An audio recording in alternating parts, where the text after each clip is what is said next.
Morning everyone. Class 7 history chapter 1 1000 वर्षों के दौरान हुए परिवर्तनों की पड़ताल। इस चैप्टर को कंटिन्यू कर रहे हैं। ये चैप्टर का सेकंड पार्ट है। इस चैप्टर को 7 टॉपिक्स में डिवाइड किया गया है, जिसमें 4 टॉपिक्स पर हम लोगों ने पिछले वीडियो में डिस्कस कर लिया है। ये 4 टॉपिक थे: 1000 वर्षों की पड़ताल, नई और पुरानी शब्दावली, नए इतिहासकार और उनके स्रोत, नए सामाजिक और राजनीतिक समूह। अब हम आगे बचे हुए टॉपिक्स पर चर्चा करेंगे। आज का फर्स्ट है टॉपिक क्षेत्र और साम्राज्य। मध्यकाल में भारतीय उपमहाद्वीप में कई महत्वपूर्ण वंश के शासकों द्वारा साम्राज्यों का गठन हुआ। लोग देख रहे हैं वहाँ स्क्रीन पे, दिल्ली के सुल्तान, मुगल वंश के शासक, राष्ट्रकूट, बैभनी, गुर्जर, प्रतिहार, पाल वंश, ये सब। मध्यकालीन इतिहास में इन सम्राटों को काफ़ी शक्तिशाली और विशाल साम्राज्य का शासक बताया गया है। उदाहरण के लिए यहाँ हम दिल्ली के सुल्तान गयासुद्दीन बलबन की चर्चा कर लेते हैं। एक प्रशस्ति में बलबन को भारतीय महाद्वीप का ऐसा शासक बताया गया है जिसका साम्राज्य पूरे भारत में फैला हुआ था। पूर्व में बंगाल से लेकर पश्चिम में अफगानिस्तान तक, पूरा दक्षिण भारत, महाराष्ट्र, गुजरात, इन सारे क्षेत्रों को उसके अधीन बताया गया था। लेकिन आधुनिक इतिहासकार इसे ज़्यादा प्रामाणिक नहीं मानते हैं। क्यों भाई, क्यों नहीं मानते हैं प्रामाणिक? जब है इसकी चर्चा, तो इसकी चर्चा प्रशस्ति में की गई है। और प्रशस्ति क्या होता है आपने पिछले क्लास में पढ़ा था, और आगे भी इसके बारे में हम डिटेल में पढ़ेंगे। अभी इसको शॉर्टली देख लेते हैं। प्रशस्ति किसी भी दरबार में रहने वाले, किसी भी शासक के दरबार में रहने वाले कवियों और लेखकों के द्वारा राजा की प्रशंसा में लिखी गई रचनाएं होती हैं। तो राजा के दरबारी कवि ने लिखा है, उनके पास रहने वाले लोगों ने लिखा है, इसलिए इसमें राजा की प्रशंसा कुछ ज़रूरत से ज़्यादा कर दी जाती है। उनके क्षेत्रों को, उनके शक्ति को, उनके साम्राज्य को बढ़ा चढ़ा कर दिखा दिया जाता है। क्योंकि प्रशस्ति लिखने वाले जो होते हैं, प्रशस्ति के लेखक होते हैं, वो राजा से इनाम पाने की अपेक्षा रखते हैं, जागीर पाने की अपेक्षा रखते हैं, इसलिए वो इसे थोड़ा बढ़ा चढ़ा कर देते हैं। और इन प्रशस्तियों में वो सम्राट को प्रसन्न करने की कोशिश करते हैं ताकि सम्राट से ज़्यादा इनाम, बड़ी जागीर प्राप्त की जा सके। इसलिए इतिहासकार जब अध्ययन करते हैं तो उसमें इसे ज़्यादा महत्व नहीं देते हैं। तो ये तो थी बलबन के राज्य की चर्चा। अब हम आगे बढ़ते हैं और देखते हैं नेक्स्ट पेज पर एक मैप है जिसमें अल अमसर, इस मैप को अल अमसर के द्वारा बनाया गया है। इसमें मोहम्मद बिन तुगलक के साम्राज्य में आने वाले प्रांतों यानी क्षेत्रों को दिखाया गया है। हम क्षेत्र और साम्राज्य ही पढ़ रहे हैं। तो साम्राज्य किसी शासक का संपूर्ण शासन क्षेत्र, और क्षेत्र हो गया उस साम्राज्य के अंदर आने वाले पार्ट, स्टेट। जैसे अभी हमारा भारत एक बहुत बड़ा देश है और ये अलग अलग राज्यों में डिवाइड है।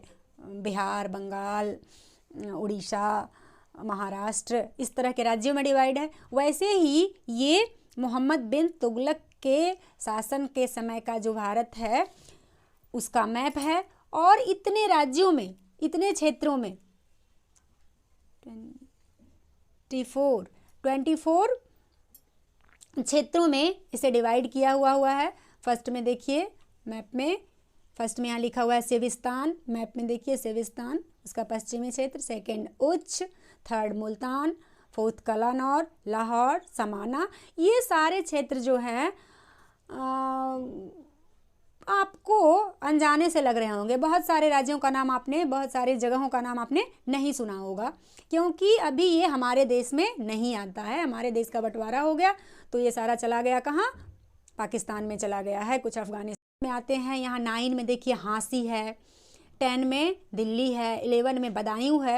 ये सारी चीज़ें ये सारे जगह जो हैं वो आपको जाने पहचाने से लग रहे होंगे। दिल्ली तो हमारे देश की राजधानी अभी प्रेजेंट में भी है, और दिल्ली को भारतीय इतिहास में बड़े साम्राज्यों की राजधानी रहने का गौरव प्राप्त है। आप आगे पढ़ेंगे चैप्टर में, मुगल काल पढ़ेंगे, सल्तनत काल पढ़ेंगे, राजपूतों का इतिहास भी पढ़ेंगे, तो आप देखेंगे कि किस तरह से दिल्ली जो है अनेक साम्राज्य की राजधानी रहने का गौरव प्राप्त कर चुकी है। फिर आगे हम लोग बढ़ते हैं तो यहाँ 15 में बिहार है, 16 लखनौती, जाजनगर, मालवा, फिर ऐसे ही आगे बढ़ते चले जाते हैं तेलंगाना, तैलंग, द्वार समुद्र, ये सब फिर दक्षिण की ओर ले जाता है हमें। तो इस मैप को भी देखकर पता चलता है कि अगर ये सारे राज्य तुगलक के अधीन थे तो तुगलक एक बहुत ही बड़ा शासक रहा होगा और बहुत बड़ा उसका साम्राज्य रहा होगा। तो ये होगा, इस तरह से हम साम्राज्य को समझ सकते हैं कि साम्राज्य की विशालता कितनी रही होगी और साम्राज्य के अंदर आने वाले क्षेत्र कैसे रहे होंगे, क्षेत्र और साम्राज्य। फिर आगे बढ़ते हैं हम लोग। सन 700 ईस्वी तक आते आते भारतीय उपमहाद्वीप में बड़े परिवर्तन के लक्षण दिखाई पड़ने लगे, यानी कि कई महत्वपूर्ण परिवर्तन हुआ। प्राचीन काल से मध्यकाल की ओर जब हम आते हैं, इसे परिवर्तनों का काल भी कहा गया है। बड़े बड़े परिवर्तन हुए और कई नए क्षेत्रों का गठन हो गया, अर्थात क्षेत्रीय शासकों का उदय हुआ। हर क्षेत्र की अपनी भाषा और सांस्कृतिक पहचान थी। इन क्षेत्रों की पहचान अलग अलग राजवंशों से भी जुड़ गई। शुरू में ही हम लोगों ने चर्चा की है कि कहीं पे तुगलक, चोल, राष्ट्रकूट, ये सारे मध्यकाल के प्रमुख शासक वंश हुआ करते थे। इन शासकों के बीच आपस में टकराव चलते रहता था। छोटे छोटे राज्य थे और सभी राज्य चाहते थे कि हम बगल के राज्य पर कब्जा करके अपने राज्य का विस्तार करें, इसलिए आपस में इनका टकराव जारी रहता था।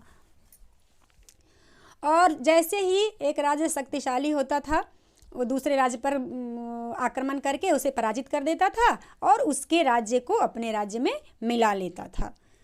तो कहते हैं कि एक वंश के पतन के बाद ही दूसरे राजवंश का उदय होता था। कोई राजवंश जब कमज़ोर हो गया तो उसको हरा करके और जो शक्तिशाली राजवंश था वो अपने साम्राज्य को बढ़ा लेता था, अपने राज्य को बढ़ाकर साम्राज्य का गठन कर लेता था। ये उत्थान और पतन का कार्यक्रम चलते रहता था एक शासक से दूसरे शासक की तरफ। तो धीरे धीरे कई महत्वपूर्ण शासक आए और मुगल वंश, आगे हम लोग चैप्टर 3 या 4 में पढ़ेंगे। मध्यकाल में सबसे प्रभावशाली शासक कौन रहा? मुगल साम्राज्य। लेकिन 18वीं सदी में मुगल साम्राज्य का पतन भी शुरू हो गया और फिर से क्षेत्रीय राज्यों का उदय हुआ। और इसके बाद जब क्षेत्रीय राज्यों का उदय होने लगा, मतलब कि जो छोटे छोटे क्षेत्र थे, साम्राज्य के अंदर आने वाले छोटे छोटे क्षेत्र थे, वो स्वतंत्र होने लगे और वहाँ उन क्षेत्रों के शासक जो थे वो स्वयं को राजा घोषित करने लगे। और इसके बाद कई महत्वपूर्ण बदलाव आया। स्वतंत्र शासकों के द्वारा पुराने शासकों के बनाए नियम और परंपराओं को बदलने का प्रयास किया गया, लेकिन कुछ पुरानी परंपराएं जो जनसाधारण के लिए लाभदायक थी, साम्राज्यवादी शासकों के द्वारा बनाए गए जो नियम और कानून थे और वो जनता के हित के लिए थे, तो वो भी चलती रहीं। कुछ नए नियम कानून बनाए गए, कुछ पुराने भी चलते रहे और इन परंपराओं के कारण भारतीय महाद्वीप में नई पुरानी परंपराओं का मिला जुला स्वरूप सामने आया। एक सर्व क्षेत्रीय साम्राज्य का, एक सर्व क्षेत्रीय राज्य का गठन हुआ। तो हम आगे बढ़ते हैं। आगे बढ़ने से पहले हम देख लेते हैं बुक में आपको एक टॉपिक है भाषा एवं क्षेत्र, एक बॉक्स है। भाषा एवं क्षेत्र पर भी हम थोड़ी सी बात कर लेते हैं। हमारा देश जो है भौगोलिक विविधताओं से भरा हुआ है और हर क्षेत्र की अलग अलग भाषा है। हम लोग इतने अभी अलग अलग राज्यों में भी, अभी प्रेजेंट में जो हमारे देश के राज्य हैं, हर राज्य की एक हमारी भाषा है। बंगाल चले जाते हैं तो बांग्ला सुनने को मिलता है, महाराष्ट्र जाते हैं तो मराठी गुजरात में गुजराती। तो ये स्थिति मध्यकालीन इतिहास में भी मौजूद थी। छोटे अलग अलग क्षेत्रों में बटा हुआ था। यहाँ देखिए अनेक भाषाओं का नाम दिया हुआ है, सिंधी, लाहौरी, कश्मीरी, द्वार समुद्री। तो नाम से ही पता चलता है, हमने सिंध, लाहौर इत्यादि क्षेत्रों की बात की थी। तो सिंध में बोली जाने वाली भाषा सिंधी, लाहौर में बोली जाने वाली भाषा लाहौरी, गुजरात में बोली जाने वाली भाषा गुजरी, बंगाल में बोली जाने वाली भाषा गौड़ी, हिंदवी, दिल्ली में बोली जाने वाली भाषा, क्योंकि दिल्ली को हिंद भी कहा जाता था। तो ये सब क्षेत्रीय भाषाएं थी। इसके अलावे भारतीय उपमहाद्वीप की एक प्रमुख भाषा थी संस्कृत। ये कॉमन थी और ये जनसाधारण की भाषा नहीं थी, साधारण लोग इसका प्रयोग नहीं करते थे। तो किसके द्वारा इसका प्रयोग किया जाता था? तो जो शिक्षित, मुख्यतः ब्राह्मणों और विद्वानों के द्वारा, जो पढ़े लिखे लोग होते थे, वही संस्कृत का प्रयोग करते थे। और बाकी क्षेत्रीय लोग क्षेत्रीय भाषा का अपने अपने क्षेत्रों में, अपने अपने राज्यों में जो बोली जाने वाली भाषा थी उसका प्रयोग करते थे। ठीक है, अब हम लोग आगे बढ़ते हैं नेक्स्ट टॉपिक की ओर। नेक्स्ट टॉपिक है नए और पुराने धर्म। हर क्षेत्र में परिवर्तन हुआ। हम बार बार इस बात की चर्चा कर रहे हैं हम लोग। आर्थिक, सामाजिक, हर क्षेत्र में परिवर्तन हुआ। तो यहाँ हम धर्म के क्षेत्र की बात करते हैं। जिन हजार वर्षों का इतिहास हम पढ़ रहे हैं, इसमें कई महत्वपूर्ण धार्मिक परिवर्तन हुए। प्राचीन काल में मध्य तथा निम्न वर्ग के लोगों को धार्मिक कार्यों में शामिल नहीं किया जाता था, परंतु मध्यकाल आते आते भक्ति के स्वरूप में परिवर्तन होना शुरू हो गया। हिंदू धर्म का जो स्वरूप हम देख रहे हैं, इसका स्वरूप भी पहले कुछ और था। मध्यकाल में इसमें भी कई महत्वपूर्ण परिवर्तन हुए थे। ये महत्वपूर्ण परिवर्तन थे नए देवी देवताओं की पूजा। नए देवी देवताओं की पूजा तो क्या, नए नए देवी देवता आ गए। तो प्राचीन इतिहास में, जो प्राचीन 6th क्लास में आपने प्राचीन इतिहास पढ़ा है, उसमें आपने पढ़ा होगा कि जो देवी देवता थे, सूर्य की पूजा की जाती थी, वरुण, नदियों की पूजा की जाती थी, इस प्रकार के देवताओं की पूजा की जाती थी, यज्ञ किया जाता था। लेकिन मध्यकाल आते आते दुर्गा, शिव, विष्णु, राम, कृष्ण, ऐसे ढेर सारे नए देवी देवताओं की पूजा शुरू हो गई। अभी भी आप लोग देखते हैं घर में संतोषी माता की पूजा और ढेर सारी इस तरह की पूजा होती है। तो ये सारा परिवर्तन मध्यकाल में शुरू हुआ, नई देवी देवताओं की पूजा हुई। राजाओं के द्वारा मंदिरों का निर्माण करवाया गया। प्राचीन इतिहास में मंदिरों के निर्माण का इतिहास नहीं मिलता है। महलों के बारे में पता चलता है, यज्ञ के बारे में चर्चा होती है, लेकिन मंदिरों का इतिहास नहीं मिलता है। मंदिरों के निर्माण का कार्य मध्यकाल में ही शुरू हुआ। समाज में पुरोहितों का महत्व बढ़ता गया। ब्राह्मण संस्कृत के ज्ञाता थे और वेद पुराणों पर उनकी पकड़ थी, और वो अपने हिसाब से वेद पुराणों में लिखी हुई बातों को अपने हिसाब से तोड़ मड़ोड़ कर साबित करने में महारत हासिल रखते थे। तो इससे क्या होता था, जो शासक वर्ग के लोग थे वो उनको महत्व देने लगे और उनका इस्तेमाल करने लगे, तो उनका आदर सम्मान जो है वो ज़्यादा करने लगे। इसके बारे में हम लोग आगे चैप्टर 8 में ज़्यादा डिटेल में पढ़ेंगे। इस युग में नए नए धर्मों का आगमन भी हुआ। कुरान शरीफ का संदेश, कुरान यानी इस्लाम का आगमन 7वीं शताब्दी में हुआ था, और धीरे धीरे 8वीं शताब्दी के बाद 9वीं शताब्दी होते होते ये पूरे भारत में फैलने लगा। इस्लाम का संदेश लोगों में लोकप्रिय होने लगा। क्यों भाई? तो ये थोड़ा सॉफ्ट था। इस्लाम का संदेश लोगों में इसलिए लोकप्रिय होने लगा क्योंकि जो हिंदू धर्म थे उसमें शोषित वर्ग के लोगों को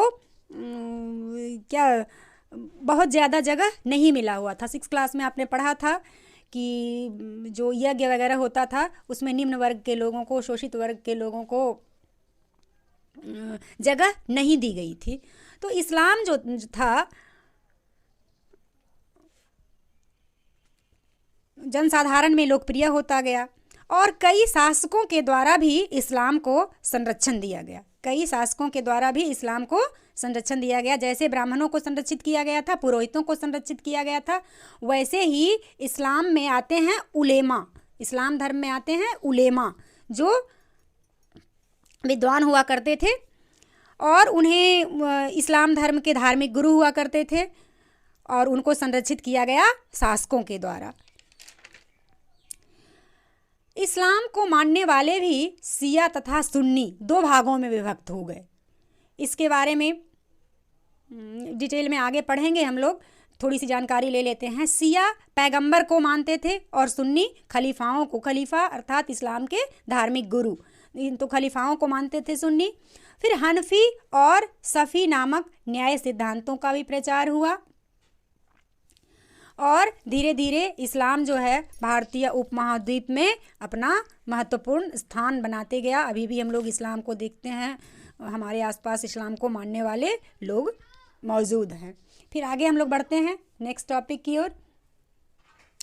नेक्स्ट टॉपिक है समय और इतिहास के कालखंडों पर विचार। इतिहासकारों ने इतिहास के अध्ययन के लिए इसे कई कालखंडों में विभाजित किया है। 19वीं सदी के ब्रिटिश इतिहासकार जेम्स मिल ने 1817 ईस्वी में अपनी पुस्तक the history of British India लिखी, जिसमें उन्होंने भारतीय इतिहास को 3 भागों में विभाजित किया था। उन्होंने इसका विभाजन शासकों के आधार पर किया था। मतलब शासकों के आधार पर का मतलब हुआ कि जैसे जब भारत में हिंदू धर्म, प्राचीन इतिहास जो हमने पढ़ा उसमें मुख्यतः हिंदू शासक थे, उसके बाद इस्लाम का आगमन हुआ और फिर उसके बाद भारत ब्रिटिश उपनिवेश बन गया। तो इस तरह से इस आधार पर उन्होंने विभाजन किया, हिंदू युग, मुस्लिम युग और ब्रिटिश युग। यानी जो हम लोग अभी प्राचीन इतिहास पढ़ते हैं उसको उन्होंने हिंदू युग बताया, मध्यकालीन को इस्लाम युग बताया और आधुनिक इतिहास को ब्रिटिश युग बताया। लेकिन यहाँ भी लेकिन है, क्या है लेकिन? तो भारतीय इतिहासकारों ने इतिहास के अध्ययन में इस विभाजन को विभाजन किया गया था शासकों के आधार पर, धर्म के आधार पर जो विभाजन किया गया था, इसको उन्होंने स्वीकार नहीं किया। क्यों? क्योंकि इस विभाजन में भारतीय उपमहाद्वीप की विविधताओं का कोई योगदान नजर नहीं आता था। उन्होंने सिर्फ शासक को, सिर्फ धर्म को उन्होंने प्राथमिकता दी थी। तो क्या जब हिंदू काल चल रहा था तो कोई दूसरे धर्म के लोग नहीं थे? जब क्या उसको कह रहे हैं, मुस्लिम युग था तो उसमें क्या कोई हिंदू शासक नहीं थे? ब्रिटिश युग में क्या कोई दूसरे धर्म के नहीं? तो ये बात नहीं थी। यहाँ उन्होंने ऐसा विभाजन इसलिए किया कि इसमें प्रधानता थी, जिन शासकों की प्रधानता थी उस बस शासकों के आधार पर उन्होंने उसे विभाजित कर दिया। तो इसलिए भारतीय इतिहासकार इसे ज़्यादा वैल्यू नहीं देते हैं और वो अपने आधार पर जो उन्होंने डिवाइड किया। उन्होंने भारतीय इतिहासकारों ने आर्थिक सामाजिक कारकों के आधार पर भारतीय इतिहास का विभाजन किया है।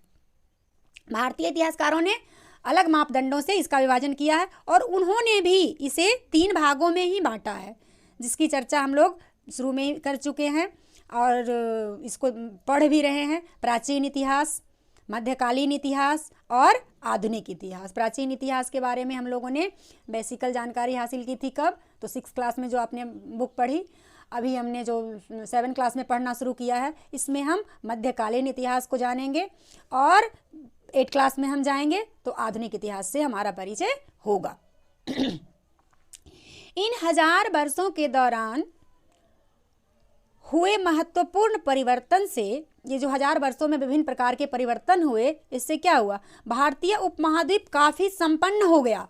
यहाँ ढेर सारी सुविधाओं का विकास हो गया व्यापार में और आर्थिक रूप से जो ये देश है ये काफ़ी संपन्न हो गया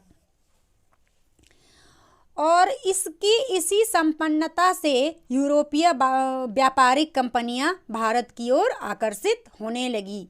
भारत की गुलामी की शुरुआत भी भारत की संपन्नता से शुरू हो गई।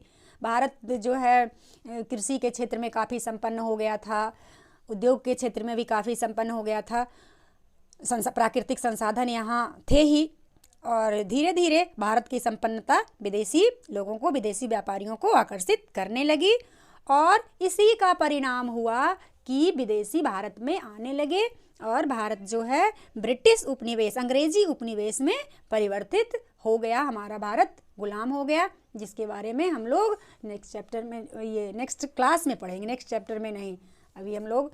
और जो इस चैप्टर में जो हमने पढ़ा है वो कोई विशेष जानकारी नहीं है, ये टोटल इस बुक में जो आप 9 चैप्टर में पढ़ेंगे, आगे के 9 चैप्टर्स में जो आप पढ़ेंगे उसका परिचय है। इन्हीं जितने शब्दों को आपने पढ़ा, जिन टॉपिक्स को आपने इस चैप्टर में पढ़ा, वही आगे डिटेल से हम पढ़ेंगे। तो जो चीज़ें अभी यहाँ समझ नहीं आई होगी वो आगे हम लोग चैप्टर में, नेक्स्ट चैप्टर में जब या तो स्कूल में बात करेंगे या फिर वीडियो से मिलते हैं, ये तो परिस्थिति बताएगी। तो जैसे भी हम मिलेंगे वैसे ही हम बाकी समस्याओं पर बात करेंगे। अब बात आती है एक्सरसाइज की, तो एक्सरसाइज आप लोग सॉल्व करने की कोशिश करेंगे और मैं भी इसमें हेल्प करूँगी। नेक्स्ट वीडियो में एक्सरसाइज को बताया जाएगा, बाकी आप लोग पढ़ेंगे। That's all, thank you.